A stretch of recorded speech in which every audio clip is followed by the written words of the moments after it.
반갑습니다. 성도 여러분 평안하신지요? 코로나 사태로 인해서 온라인으로 한국 교회사 강의를 시작하게 되었습니다. 참으로 여러 가지 어려운 때입니다. 이런 때일수록 우리가 하나님을 바라보는 집중력이 필요한 때라고 생각되어집니다.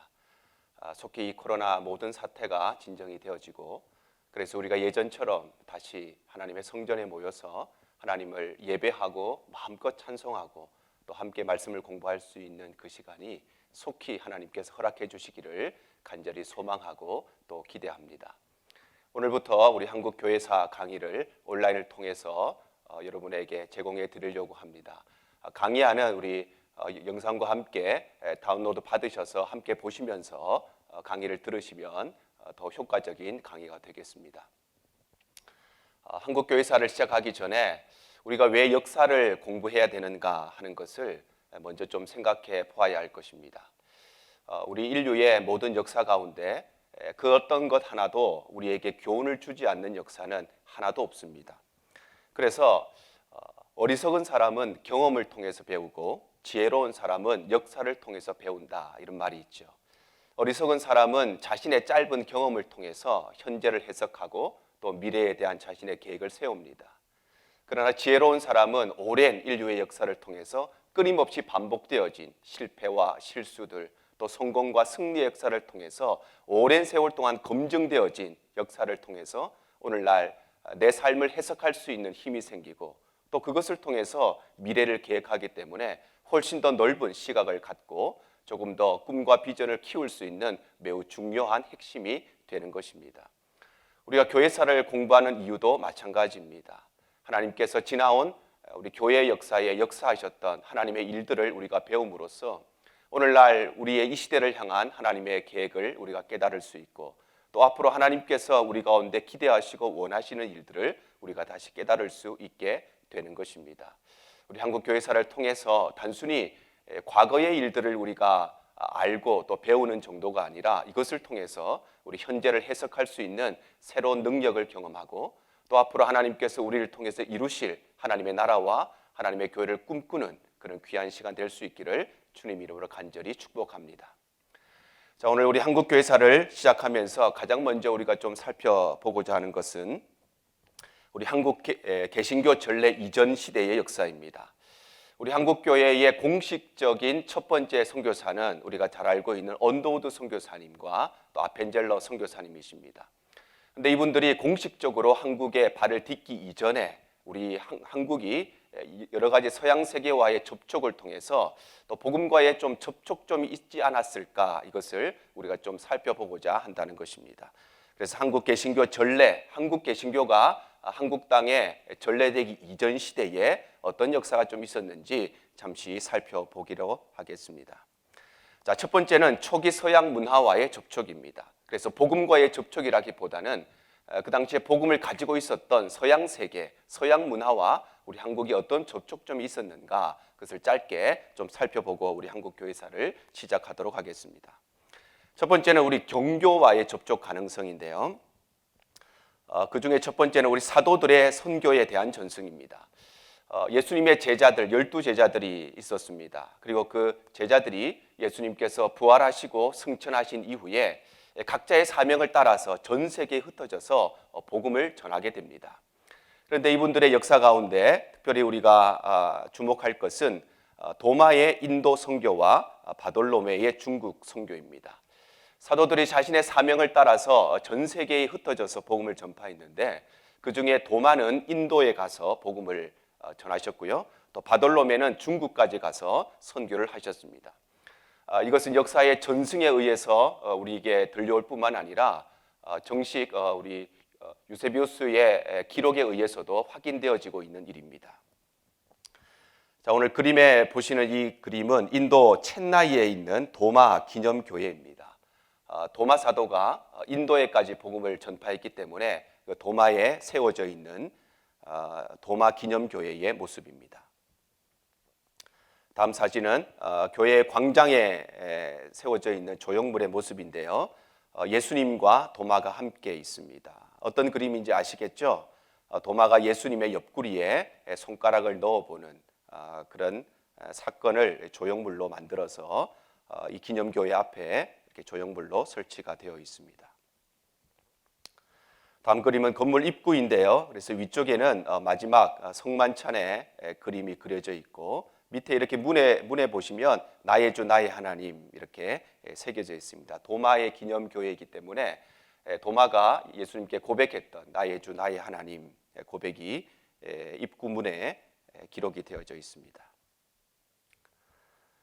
다음 그림은 교회 내부의 모습인데요. 도마의 무덤에 관한 안내물입니다. 물론 이것이 도마의 정식 무덤인가 이것은 추측에 불과합니다. 그런데 도마가 인도에 선교했고 또 그것에 기념교회가 세워져 있기 때문에 이런 안내문과 또 무덤이 남아 있습니다. 자, 두 번째로 볼 것은 네스토리우스의 경교라고 하는 것입니다. 이 사람은 우리 예수님께서 승천하신 우리 초대교회의 굉장히 중요한 사람 중에 한 명인데 이 사람은 원래 콘스탄티노플의 감독이었습니다. 콘스탄티노플의 감독은 그 당시에 로마와 알렉산드리아와 함께 세계 3대 감독 중에 한 명. 그러니까 교회 안에 정치적인 영향력이 굉장히 컸던 사람입니다. 그런데 이분의 주장 중에 하나가 예수 그리스도의 인성과 신성을 연합이 아닌 결합으로 이해했습니다. 연합과 결합은 물론 설명이 많이 필요한데 이 시간은 우리가 교회사 시간이니까 깊게 있게 다 설명하기보다는 이 일로 인하여서 네스토리우스 파가 431년에 에베소 공의회에서 이단으로 정죄되어집니다. 물론 이 당시에는 교리적인 문제로 인해서 이단으로 정죄되었지만 사실 오늘날의 교회 사가들은 교리적인 문제도 있지만 사실은 정치적인 문제로 인해서 이들이 이단으로 정죄되었다고 보는 시각이 많이 있습니다. 어쩌면 오늘날에 이런 일이 있었다면 교리적인 부분들을 서로 조정하고 성경을 바탕으로 해서 올바른 교리를 도출할 수도 있는 그런 일이었다고 보지만 이 당시에는 정치적인 배후의 세력들 간의 알력 이런 것들이 많이 있었기 때문에 이 일로 인하여서 이단으로 정죄되어지게 됩니다. 지금 보시는 모습은 우리 431년의 에베소 공의회의 모습을 그림으로 남겨져 있는 그런 모습입니다. 이 당시에는 사진이 없었기 때문에 사진으로 남겨진 것은 없고 이렇게 그림으로 그 당시의 공의회의 모습을 기록하고 있습니다. 자, 그리고 451년에 칼케돈 공의회가 열리는데 이곳에서 재차 이단으로 정죄가 됩니다. 431년에 이단으로 정죄된 이후에 네스토리파가 계속해서 자신들의 주장을 계속해서 펼칩니다. 그래서 451년에 다시 한번 이단으로 정죄가 되어지게 됩니다. 여기에 보이는 그림이 451년에 있었던 칼케돈 공의회의 그림입니다. 이 당시에도 사진으로 남길 수가 없었기 때문에 그림으로 이 공의회의 모습을 남겨 놓았습니다. 자, 그래서 이 이단으로 정죄된 계승자들이 페르시아의 에데사로 도피하게 됩니다. 두 번이나 이단으로 정죄되었기 때문에 더 이상 그곳에서 활동할 수가 없고 동방으로 옮겨가서 페르시아에 있던 에데사까지 도피를 하게 됩니다. 그리고 635년에 알로펜이라고 하는 사람과 네스토리우스파 선교단이 비단길을 통해서 중국에까지 진출하게 됩니다.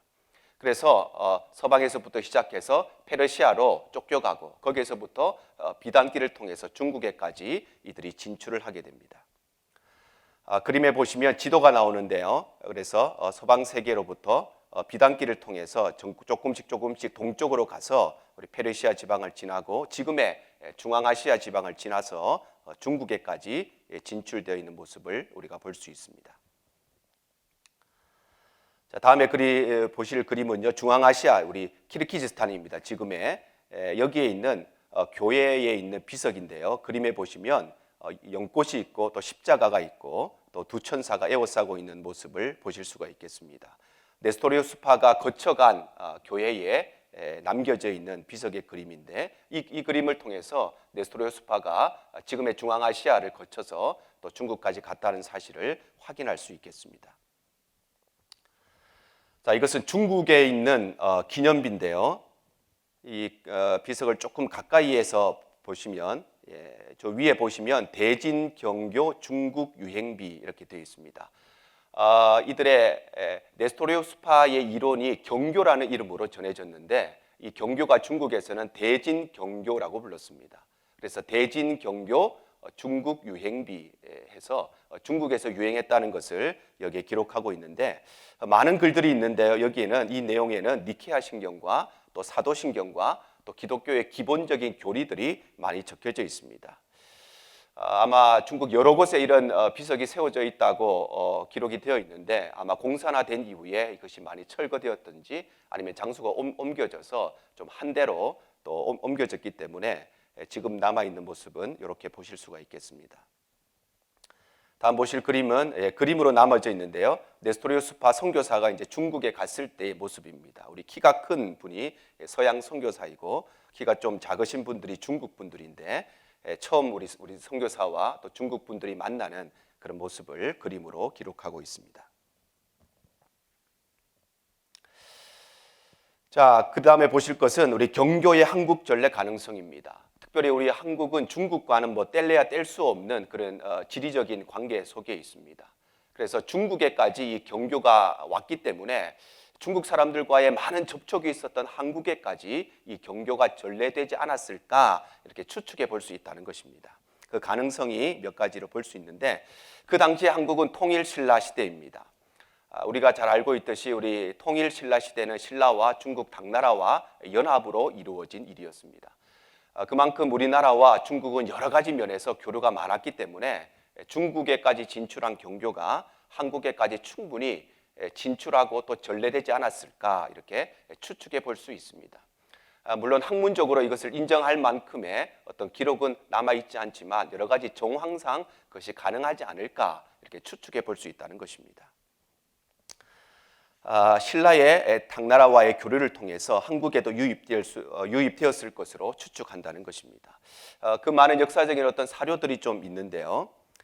첫 번째 보실 그림은 우리 경상북도 영풍군에 있는 비석에서 발견되어 있습니다. 큰 돌에다가 이렇게 사람 그림이 새겨져 있고, 그 옆에 글자가 새겨져 있는데, 이 글자가 히브리 말로 도마라는 글자와 비슷한 글자가 새겨져 있습니다.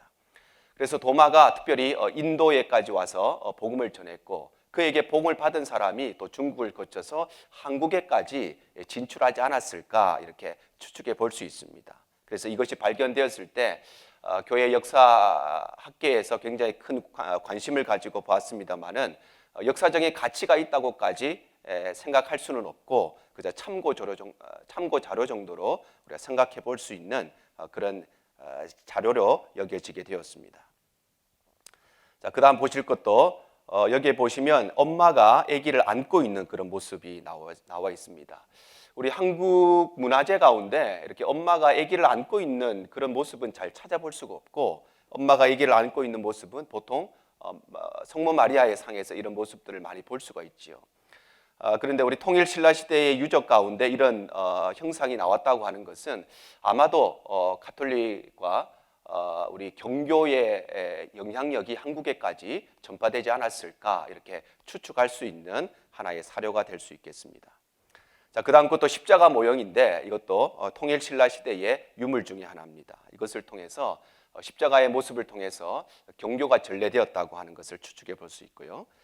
다음 그림도 우리 중간에 보시면 이렇게 점으로 새겨져 있어서 십자가 모습이 나오는데, 이것도 경교의 영향력이 아닌가 하고 추측할 수 있습니다.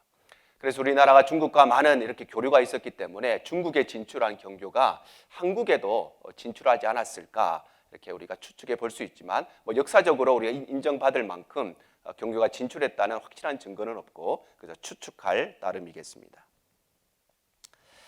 자, 그 다음 살펴볼 것은 우리가 가톨릭과의 접촉 가능성입니다. 물론 이 당시에 가톨릭은 종교개혁 이전 시대이기 때문에 중세의 유럽 교회와의 접촉 가능성이다, 이렇게 보실 수 있겠는데요. 첫 번째는 프랑스의 신부였던 루브르크라고 하는 사람이 중국으로 진출했습니다. 그가 진출한 이유는 1222년에 루이 9세가 파송을 합니다. 루이 9세가 이 사람을 파송한 이유는 중간에 있는, 그러니까 서방 세계와 중국 사이에 있는 이슬람 세력을 견제하기 위해서 이 사람을 외교관으로 보내게 되는데요. 그림에 보시는 것이 파송을 받았던 루브르크의 모습입니다. 이 당시에도 사진이 없었기 때문에 그림으로 그의 모습이 남아져 있습니다. 특별히 좀 주목할 것은 이분이 나중에 한국을 서양 세계에 소개하면서 까우레라고 소개를 합니다. 그리고 이 까우레라고 하는 표현이 나중에 지금의 한국의 코리아라는 말로 발전되어지게 됩니다. 그래서 이분에게 매우 중요한 업적 중에 하나가 서양 세계에 한국을 소개하고 특별히 까우레라고 하는 명칭으로 소개를 함으로써 지금 한국을 코리아라고 부르게 되었다는 사실입니다. 자, 두 번째는 몽고를 통한 접촉의 가능성이 있습니다. 몽고가 세계를 제패하면서 또 서양 세계와 접촉하게 되고 그 접촉을 통해서 또 한국과의 접촉을 통해서 이것이 한국으로 유입되지 않았을까 이렇게 그 가능성을 추측할 수 있다는 것입니다. 자, 1246년에 교황이었던 이노센트 4세가 카르핀이라고 하는 신부를 사절단으로 몽골에 파견하게 됩니다. 이 당시에는 정치와 종교가 하나였기 때문에 이 카르핀이라고 하는 사람은 신부인과 동시에 외교관으로서 몽골에 파견이 되었던 것입니다. 예, 사진에 보시면 우리 카르피니 신부의 모습이 이렇게 그림으로 남겨져 있습니다. 그 다음 사진 보시면 카르피니가 몽골에 가서 칸을 만나는 모습을 그림으로 그려져 있습니다. 그래서 의자에 앉아 있는 사람이 몽골의 칸이고요. 앞에 있는 사람이 카르피니 신부입니다. 자, 이 그림은 교황이 몽골의 칸에게 보냈던 서신입니다. 어떤 아마 라틴어로 기록이 되어 있어서 내용은 정확하게 알 수가 없지만 교황이 칸에게 보냈던 그런 서신이고요. 지금 보실 이 사진은 칸이 다시 답신으로 보냈던 그런 글이라고 합니다. 자, 다음 사진 보시면 아까 중국에 봤던 유행비와 똑같은 몽골에 있는 그런 유행비입니다. 그래서 경교가 또 가톨릭이 몽골에까지 진출했다는 것을 우리가 알 수 있겠습니다. 자, 그리고 전쟁포로로 잡혀온 서양인들을 발견하게 됩니다. 자, 이 카르핀이라고 하는 신부가 몽골에 가서 칸을 만납니다. 그리고 그곳에 가보니까 서양 사람들이 있더라는 것입니다. 이 사람들이 어디에서 왔느냐? 몽골이 세계를 제패하면서 서양 세계까지 진출하게 되고 그 서양 세계에서 포로로 잡혀온 사람들이 그곳에 있었고 그래서 카르피니가 몽골에 갔을 때 이 사람들을 만나게 되었다는 것입니다. 역사의 기록에 의하면 나중에 고려 시대에 우리 몽골 사람들과의 접촉이 많아질 때에 몽골인들 중에도 가톨릭을 믿고 있던 사람들이 많이 있었다고 이렇게 기록되어 있습니다. 아마도 몽골 사람들이 어떻게 가톨릭을 믿게 되었는가? 그것은 아마도 포로로 잡혀온 이 사람들을 통해서 이들이 성경을 전해 들었지 않았을까? 이렇게 추측해 볼 수 있는 그런 내용이 되겠습니다. 자, 우리가 두 번째로 살펴볼 것은 임진왜란 이후의 서양 문화와의 접촉을 우리가 좀 살펴보도록 하겠습니다. 자, 우리나라의 참 또 아픈 역사 중에 하나이지만 임진왜란을 통한 접촉이 있는데요. 예수회 신부였던 사비에르라고 하는 신부를 먼저 좀 살펴보도록 하겠습니다. 이 사람은 1541년에 인도 선교사로 파송됩니다. 이 사람은 원래 스페인 사람인데 포르투갈 국왕의 후원을 받아서 선교사로 인도에 가게 됩니다. 그리고 그곳에서 8년 동안 사역하면서 약 10만 명의 개종자를 얻었다고 그렇게 기록하고 있습니다. 그런데 이 사람이 이후에 1549년에 일본으로 선교 사역지를 이동하게 됩니다. 이 사람은 원래 인도에 가서 선교 사역을 하던 중에 포르투갈 상인들에 의해서 일본에 관한 이야기를 듣게 됩니다. 아마 이 당시에만 해도 일본이라든지 또 한국이 서양 세계에 알려지지 않았던 그런 시대인데 아마도 이 사람도 잘 모르고 있던 일본에 대해서 상인들을 통해서 이야기를 듣게 되고 일본에 가서 복음을 전해야 되겠다 하는 그런 마음을 얻었던 것 같습니다. 그래서 그가 7년 동안 인도에서 사역한 이후에 49년에 일본으로 선교지를 이동하게 됩니다. 그리고 그곳에서 20만 명의 개종자를 얻었다고 기록하고 있습니다. 아마 열심히 사역해서 20만 명에 이르는 어마어마한 개종자를 얻게 되었고요. 이후에 포르투갈 정치적인 영향력을 확대를 우려한 도요토미에 의해서 박해를 받게 됩니다. 포르투갈의 영향권 나라에서 점점 혹시라도 정치적인 영향력이 많아지지 않을까 이것을 염려해서 가톨릭 세력을 박해하게 됩니다. 그래서 그 이후로 가톨릭 세력이 일본 내에서 조금씩 작아지게 됩니다. 자, 오늘 여기 사진에 보실 것은 사비에르 신부의 모습입니다. 아마 예전보다 조금 더 세련된 모습으로 거의 사진에 가까운 모습으로 이렇게 남아 있습니다. 다음 보실 사진은 우리 사비에르 기념교회입니다.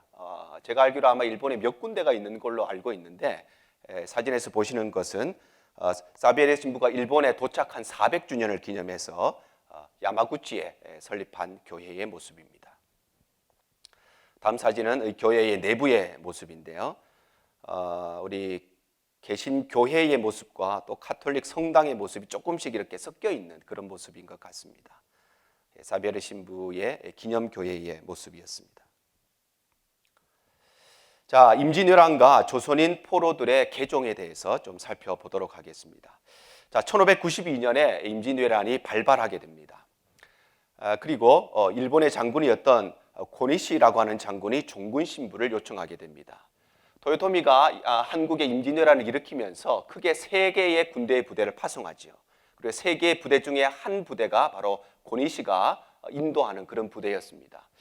고니시는 가톨릭 신자였다고 알려져 있습니다. 그래서 자신이 한국으로 전쟁을 가기 전에 자신과 함께 한국 땅에 갈 종군 신부, 군대에서 함께 할 그런 신부를 요청하게 됩니다. 고니시가 일본 종군 신부를 요청한 정확한 이유는 사실 알 수가 없습니다. 이 사람이 굉장히 신앙심이 대단한 사람이라서 종군 신부를 요청한 것인지, 그래서 자기 수하에 있는 부하들에게도 뭐 복음을 전하고 이런 좋은 의미에서 종군 신부를 요청한 것인지, 아니면 단순히 전쟁에 나가야 하는 어떤 심리적인 두려움감, 불안감 이런 것들을 또 위로와 격려를 받기 위해서 종군 신부를 요청한 것인지 뭐 그것은 정확하지 않지만 아무튼 이 사람이 종군 신부를 요청하게 됩니다. 그래서 가톨릭 교회에서 세스페데스라고 하는 신부와 후카네이온이라고 하는 수사를 파송하게 됩니다. 신부는 뭐 우리 개신교로 말하면 아마 목사님에 해당되는 분이고, 수사라고 하는 분은 우리 개신교로 말하면 아마 전도사님 정도 되시는 분인데, 이 세스페데스라고 하는 스페인 출신의 신부님과 후안 에이온이라고 하는 수사는 일본 사람입니다. 이 두 사람을 종군 신부로 파송하게 됩니다. 그래서 이 사람이 한국 땅을 밟은 최초의 가톨릭 신부가 됩니다. 물론 이분이 복음을 전하기 위한 순수한 목적에서 한국 땅을 밟은 것은 아니죠. 한국을 침략하는 군대와 함께 한국 땅을 밟았기 때문에 이것을 뭐 최초의 신부라고 인정해야 되느냐 이런 여러 가지 논란이 있습니다만은, 아무튼 가톨릭 신부로서 한국 땅을 첫 번째 밟은 신부가 이 세스페데스 신부가 되겠습니다. 그래서 그를 기념하는 공원이 진해에 있는 세스페데스 기념 공원의 모습입니다. 아마 두 사람이 이렇게 나와 있는데 아마 세스페데스 신부와 후안 에이콘 수사를 그림으로 이렇게 넣어놨고요. 또 기념탑도 이렇게 세워져 있습니다. 그래서 그가 처음으로 한국에 발을 디디던 최초의 신부였다는 것을 기념탑으로 새겨져 있고, 조금 가까이에서 보면 그가 언제 와서 어떤 일들을 했다 이렇게 기록들이 여러 가지 나와 있고요. 또 국기가 나와 있습니다. 스페인 국기인데 이 사람이 스페인 출신이기 때문에 스페인 국기도 이렇게 새겨져 있습니다. 자, 그리고 일본으로 끌려간 조선인 포로들입니다. 임진왜란을 통해서 일본에 끌려간 포로들이 약 5만 명에 이른다고 하죠. 그리고 그 5만 명 중에 가톨릭 교리를 받아들이고 개종한 사람들도 많이 있었습니다. 약 7천 명의 개종자가 있었다고 이야기하고요. 특별히 이 7천 명의 개종자 중에 강 빈센트라고 하는 사람이 신학 훈련을 받았다고 기록되어 있습니다. 우리가 알고 있는 한국인 최초의 신부는 김대건 신부이죠. 그런데 이분이 신부가 되기 전에 강 빈센트라고 하는 사람이 신학 훈련을 받았다고 역사에 기록되어 있습니다. 물론 이 사람이 신부로 서품을 받았는지까지는 기록이 되어 있지 않습니다. 그래서 김대건 신부가 최초의 신부로 기록이 되어 있습니다만은, 이 강 빈센트라고 하는 사람이 한국인으로서는 최초로 신부로서의 신학 수업을 받은 사람으로 기록이 되어 있습니다. 그리고 이 7천 명의 개종자 중에 복자의 위를 받은 사람이 9명입니다. 복자라고 하는 것은 가톨릭에서 성자가 되기 이전, 바로 직전 단계입니다. 그래서 복자로서 복자의 위를 받고 또 복자 중에서도 뛰어난 사람이 또 성자의 반열에 가게 되는데 이 복자의 위를 받은 사람이 9명이고 또 그중에 순교자의 칭호를 받은 사람이 11명이 되었습니다. 그래서 일본으로 끌려갔던 5만 명의 우리 포로, 우리 한국인들 중에 많은 개종자들이 있었고 또 그중에 신학 훈련을 받은 사람도 있었고 또 복자의 위를 받고 또 순교자의 위를 받은 사람도 있었다는 것을 우리가 알 수가 있겠습니다. 자, 그다음 우리가 살펴볼 것은 서양인들과의 접촉입니다. 물론 서양인들이 복음을 들고 이 땅에 온 것이라기보다는 서양 사람들이 한국에 접촉하게 되고 서양 문화와 접촉하게 되고 혹시라도 그들이 가지고 있었던 복음과 조금이라도 접촉점이 있지 않았을까 이렇게 추측해 볼 수 있는 하나의 단초가 될 수 있다는 것입니다. 자, 그 중에 첫 번째 나오는 사람이 벨트브레라고 하는 사람, 우리에게는 박연이라고 하는 이름으로 알려져 있는 사람이죠. 자, 이 사람은 원래 네덜란드 상인이었는데 일본으로 가다가 폭풍을 만납니다. 그래서 1627년에 동료 2명과 함께 경주 앞바다에 표착을 하게 됩니다. 폭풍을 만나서 원래는 일본으로 가려고 했지만 배가 파손되는 바람에 경주 앞바다에 표착을 하게 되었다는 것입니다. 그래서 일본으로 원래는 가기를 원했습니다. 그런데 그 당시에 한국의 조선의 임금이었던 인조가 이것을 허락해 주지 않습니다. 허락해 주지 않은 배경도 여러 가지가 있지만은 그 당시에 한국은 중국의 세력 지배하에 있었기 때문에 외국인이 한국 땅에 발걸음을 하게 되면 중국에 신고해야 되는 그런 제도가 있었다고 합니다. 그럼 또 여러 가지 복잡한 일들이 또 생기고 또 외교적인 문제가 비화될 수 있기 때문에 아마도 인조가 불허하지 않았을까 이렇게 생각할 수 있습니다. 그래서 그는 한국에서 한국인 여인과 결혼하고 한국에 정착해서 살게 되는데 그래서 이 박연이라고 하는 벨트브레라고 하는 사람은 최초의 귀화 외국인이고 나중에 1637년에 있었던 병자호란에도 참여하게 됩니다. 아마도 그가 활한 사람, 네덜란드 출신이었기 때문에 개신교인이었지 않았을까 이렇게 추측해 볼 수 있습니다. 그래서 아마 그가 개신교인이었다면 아마도 그의 삶이 우리 한국 사람들에게도 많이 또 전파되고 보여지지 않았을까 이렇게 우리가 추측해 볼 수 있는 것입니다. 자, 다음 그림은 우리 박연, 우리 벨트브레가 이제 본인의 본국에서 상단을 이끌고 이제 출발하는 그 모습을 이제 그림으로 남겨 놓았고요. 자, 이것은 박연의 동상입니다. 우리 한국에 있는 것이 아니고 네덜란드에 우리 박연의 조국인 네덜란드에 이런 동상이 있는데 모습을 보시면 뭐 구체적으로 우리가 다 볼 수는 없지만 갓 같은 것을 쓰고 있고 또 마패 같은 것도 차고 있습니다. 우리 옷의 모습을 보면 동양과 서양이 이렇게 복합적으로 섞여져 있는 그런 모습을 볼 수가 있는데요.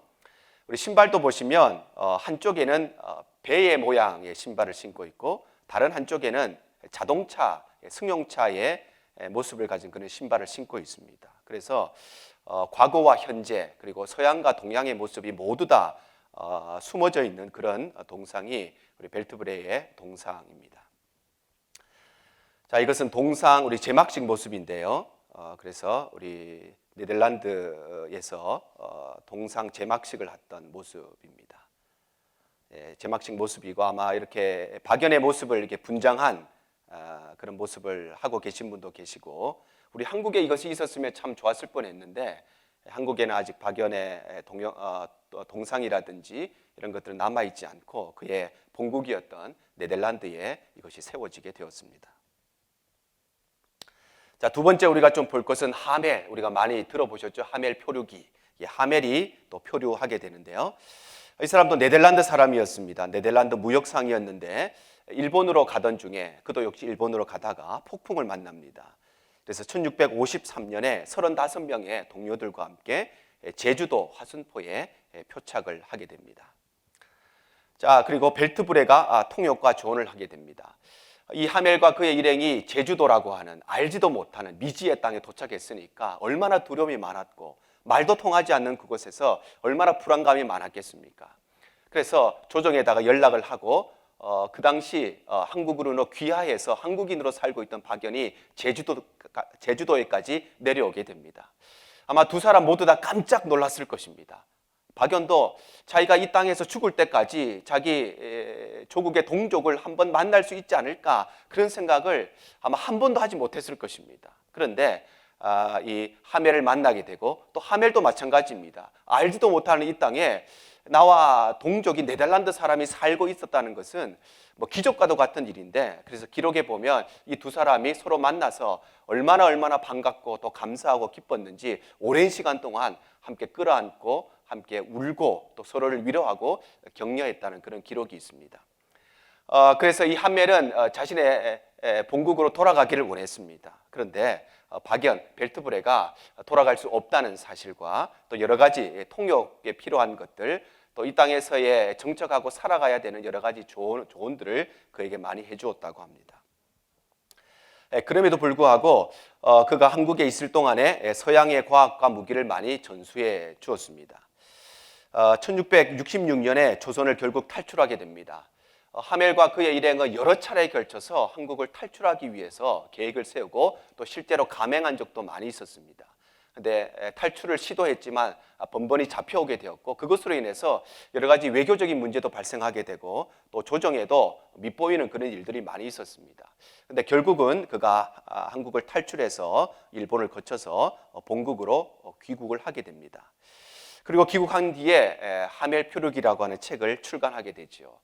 본인이 한국에 있는 동안에 한국에서 겪었던 많은 일들, 또 자기가 상단으로서 세계를 이렇게 돌아다니면서 보고 배우고 느꼈던 것을 책으로 출간을 하게 됩니다.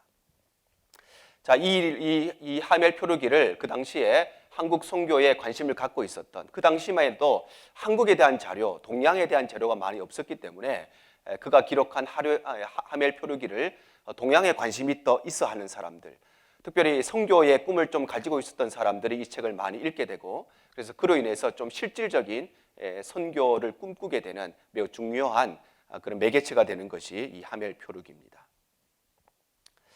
자, 이것은 하멜 기념관인데요. 지금 아마 강진에 있는 것으로 알고 있고, 하멜의 모습을 이렇게 동상으로 남겨 놓았습니다.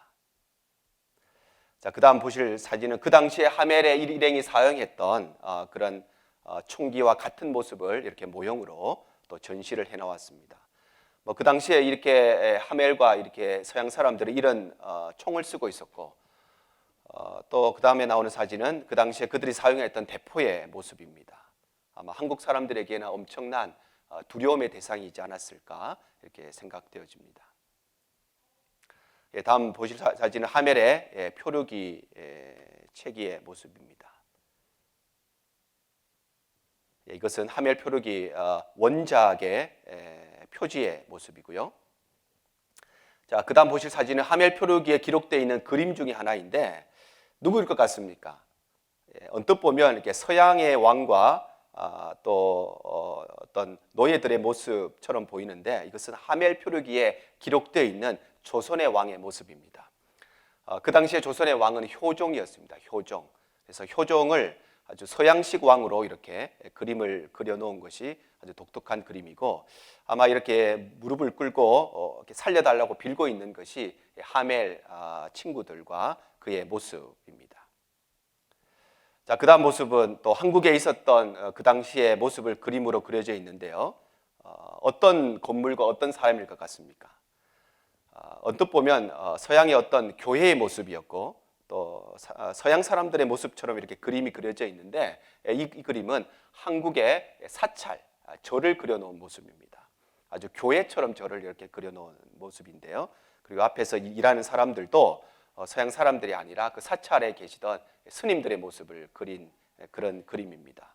한국의 절과 또 한국의 스님들을 아주 서양적으로 이렇게 그림을 그려놓았습니다. 자, 그 다음 사진도 하멜 표류기에 있는 한국의 모습인데 어떤 모습 같으세요? 엎드려 있는 사람들은 곤장을 맞는 사람들입니다. 우리가 흔히 사극에서 곤장 맞는 모습과 조금 다른 모습이 있습니다만은, 아마도 탈출을 시도하려다가 잡혀와서 곤장을 맞는 모습을 이후에 그림으로 이렇게 그려 놓은 것 같습니다. 그래서 이 하멜이 출간한 하멜 표류기가 단순히 어떤 자신의 경험을 기록한 책일 뿐만 아니라 이 책을 통해서 구체적으로 한국이란 나라를 서양 세계에 또 소개하는 그런 역할을 하고 또 한국의 또 동양 세계에 관심을 가지고 특별히 선교사에게 꿈을 가지고 있는 사람에게 좋은 영향력을 주었다는 데 있어서 매우 중요한 역사적인 사료가 될 수 있겠습니다. 자, 오늘 우리 마지막으로 좀 살펴볼 것은 맥스웰이라고 하는 사람과 바실 홀이라고 하는 사람입니다.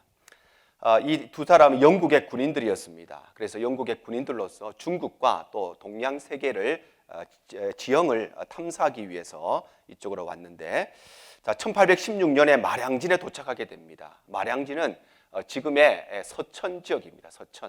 서천 지역에 도착해서 마량진 첨사, 아마 그 지역을 다스리던 관리였던 조대복이라고 하는 사람과 서로 만나게 되는데, 이 만남이 굉장히 중요한 만남입니다. 왜 중요한 만남이냐 하면 이 사람이 조대복에게 최초로 성경을 전달하게 됩니다. 이 사람의 모습이 아까 금방 이야기 드렸던 우리 머리 웩스웰의 모습인데요. 군인이었고 그래서 한국에 와서 최초로 성경을 전달했죠. 매우 중요한 역사적인 인물이 되겠습니다. 지금의 충남 서천에 가시면은 우리 한국 최초의 성경 전래지 이렇게 마량진이라고 해서 기념비가 세워져 있고요. 그리고 기념관이 이렇게 건물로 세워져 있어서 그 안에 많은 기념품들이 또 전시되어 있습니다. 아마 우리가 한국에 가면 자녀들과 함께 꼭 한번 또 들러서 우리 한국의 역사뿐만 아니라 우리 한국 교회의 역사를 좀 가르칠 수 있는 매우 중요한 지역 중에 하나인데, 혹 한국에 가실 기회가 있으시면 특별히 우리 자녀들과 함께 가볼 수 있는 매우 중요한 곳이라고 생각합니다.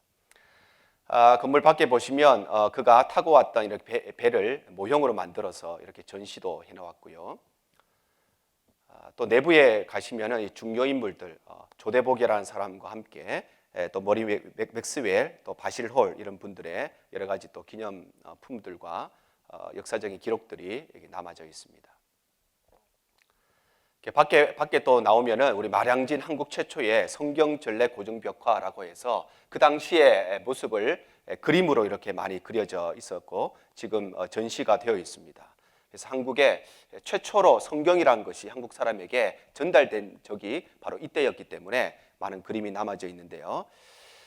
조대복이라는 사람이 최초로 성경을 전달받는 모습을 이렇게 그림으로 새겨져 있습니다. 물론 한글 성경이 없었기 때문에 아마도 본인들이 보고 있었던 영어 성경을 조대복이라는 사람에 전달해 주었을 것입니다. 아마 어떤 내용인지 우리 한국 사람들이 알 수도 없고 읽을 수도 없고 그런 성경이었지만 하나님의 말씀인 성경이 최초로 우리 한국 땅에 또 한국 사람에게 전달되었다는 데 있어서 매우 중요한 그런 의의를 가지는 사건이 되겠습니다. 자, 이 그림이 그 당시에 영국 사람들이 쓰고 있었던 킹제임스 성경입니다. 그래서 아마도 이 당시에 영국 사람들이 이런 성경을 썼기 때문에 조대복에게 전달된 성경도 이런 성경이지 않았을까 이렇게 우리가 좀 추측해 볼 수 있고요. 우리 마량진에 있는 성경 전래지 기념관에 남아있는 그런 성경입니다. 물론 이 성경이 조대복에 그때 전달되었던 그 성경은 아니고요. 그 당시에 사용했던 성경을 모형으로 이렇게 만들어서 이렇게 전시를 하고 있습니다. 자, 그리고 이 사람이 나중에 본국으로 돌아가서 조선항해기라고 하는 책을 저술하게 되는데 이 책도 매우 중요한 영향을 미치는데 그 중에 하나가 이 책을 칼 구즐라프에게 영향을 줍니다. 구즐라프 선교사는 중국 선교사였지만 개신교 선교사로는 한국에 첫 번째로 발을 내디디신 분입니다. 언도드 선교사와 아펜젤러 선교사가 공식적으로 한국 선교사로 파송받고 한국에 온 최초의 선교사였지만 구즐라프 선교사는 중국 선교사였지만 한국 땅에 최초로 발을 디디신 분이신데 이분에게 이 조선항해기라고 하는 책이 영향을 줍니다. 그래서 구즐라프 선교사가 한국에 대한 조선에 대한 선교의 꿈을 품고 있을 때에 도대체 한국이 어떤 나라인지 이야기해 주는 사람도 별로 없고 자료도 별로 없는 그런 상황 속에서 이 사람이 지었던 이 조선항해기가 한국에 관련된 여러 가지 정보들을 제공해 주는 매우 중요한 창구를 하게 되었습니다. 참 흥미로운 일인데요. 머리 웩슬이 나중에 나폴레옹에게 한국을 소개했다고 하는 그런 기록이 남아져 있습니다. 그의 기록에 의하면은 이 나폴레옹이 나중에 이 세인트 헬레나 섬에 유배되어 있을 때에 나폴레옹이 이 사람의 아버지의 친구였다고 합니다. 그래서 한국으로 돌아가는 길에 그를 만나서 본인이 항해했던 이야기를 하면서 또 한국에 관한 이야기를 했는데 나폴레옹이 아주 재미있게 들었다, 이렇게 그가 기록하고 있습니다. 그래서 그의 맥스웰과 또 바시로이라고 하는 사람을 통해서 서양 세계의 한국이 소개되어지고 우리가 역사 속에서 알고 있던 나폴레옹에까지 한국 이야기를 했다는 것은 참으로 흥미로운 사실이라고 할 수 있겠습니다. 자, 이처럼 우리나라에 공식적으로 선교사님이 들어오시고 공식적으로 복음이 들어오기 전에, 개신교가 전래되기 이전에 여러 가지 서양 세계, 서양 문화, 그리고 그들이 가지고 있었던 어떤 복음과의 여러 가지 접촉점이 있었을 것이라고 추측하고 또 거기에 대한 여러 가지 또 역사적 사실들을 살펴보았습니다. 우리가 다음 시간에는 우리 카톨릭이 우리 한국에 전래된 부분을 함께 또 공부할 수 있도록 그렇게 하겠습니다.